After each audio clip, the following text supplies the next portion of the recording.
ದೇವರಾಜ ಅರಸು ಜಯಂತಿ ಅಂಗವಾಗಿ ಚಿಕ್ಕಬಳ್ಳಾಪುರ ನಗರದ ಜೈ ಭೀಮ್ ಹಾಸ್ಟೆಲ್ನಿಂದ ದೇವರಾಜ ಅರಸು ಅವರ ಭಾವಚಿತ್ರ ಪಲ್ಲಕ್ಕಿ ಮೆರವಣಿಗೆ ಕಲಾ ತಂಡಗಳೊಂದಿಗೆ ನಗರದ ಮುಖ್ಯ ಬೀದಿಗಳಲ್ಲಿ ಸಾಗಿತು.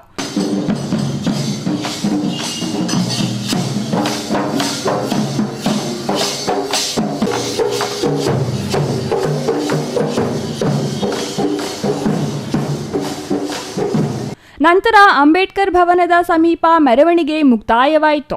ನಂತರ ವೇದಿಕೆ ಕಾರ್ಯಕ್ರಮವನ್ನು ನಗರದ ಅಂಬೇಡ್ಕರ್ ಭವನದಲ್ಲಿ ಆಯೋಜಿಸಲಾಗಿತ್ತು. ಅಪರ ಜಿಲ್ಲಾಧಿಕಾರಿ ಭಾಸ್ಕರ್ ಅವರು ಕಾರ್ಯಕ್ರಮದ ಅಧ್ಯಕ್ಷತೆ ವಹಿಸಿ ಮಾತನಾಡಿ, ಭಾರತದಲ್ಲಿ ಪ್ರಥಮ ಬಾರಿಗೆ ಭೂ ಸುಧಾರಣೆ ಕಾಯ್ದೆ ಜಾರಿಗೆ ತಂದ ಮೊದಲ ನಾಯಕ ದೇವರಾಜ ಅರಸು ಅವರು. ಉಳುವವನೇ ಭೂಮಿಯ ಒಡೆಯ ಎಂದು ಅರಸು ಅವರು ಭೂ ಸುಧಾರಣೆ ತಂದರು.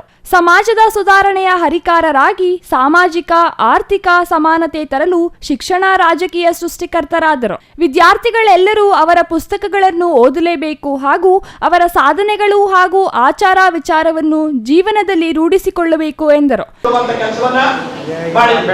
ಎಲ್ಲ ಮಕ್ಕಳಿಗೆ ಓದಿಸಬೇಕು ಅಂತ ಎಲ್ಲೆಲ್ಲಿ ಅಸ್ಪೃಶ್ಯತೆ ಇತ್ತೋ ಅಸ್ಪೃಶ್ಯತೆಯನ್ನು ಅಪರಾಧ ಅಂತ ಹೇಳಿ ಅಂಬೇಡ್ಕರ್ ಮಾಡಿ ಸಮಾಜವನ್ನು ಸರಿ ಮಾಡಲಿಕ್ಕೆ ಮಾಡಿದಂತಹ ಕಾನೂನು ಇವೆಲ್ಲ.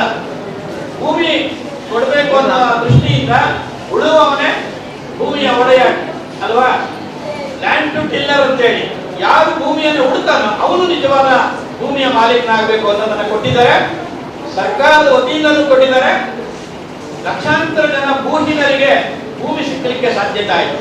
ಇನ್ನು ಈ ಸಂದರ್ಭದಲ್ಲಿ ದೇವರಾಜ ಅರಸು ನಿಗಮದ ನಿರ್ದೇಶಕಿ ಮುನಿರತ್ನಮ್ಮ, ನಿವೃತ್ತ ಪ್ರಾಂಶುಪಾಲ ಕೋಡಿ ರಂಗಪ್ಪ, ಉಪತಹಸೀಲ್ದಾರ್ ರವಿಕುಮಾರ್, ಮುನೇಗೌಡ, ರಾಜೇಶ್ವರಿ, ವೆಂಕಟೇಶ್ ಮತ್ತಿತರರು ಹಾಜರಿದ್ದರು. Praveen, CTV news, Chikkaballapur.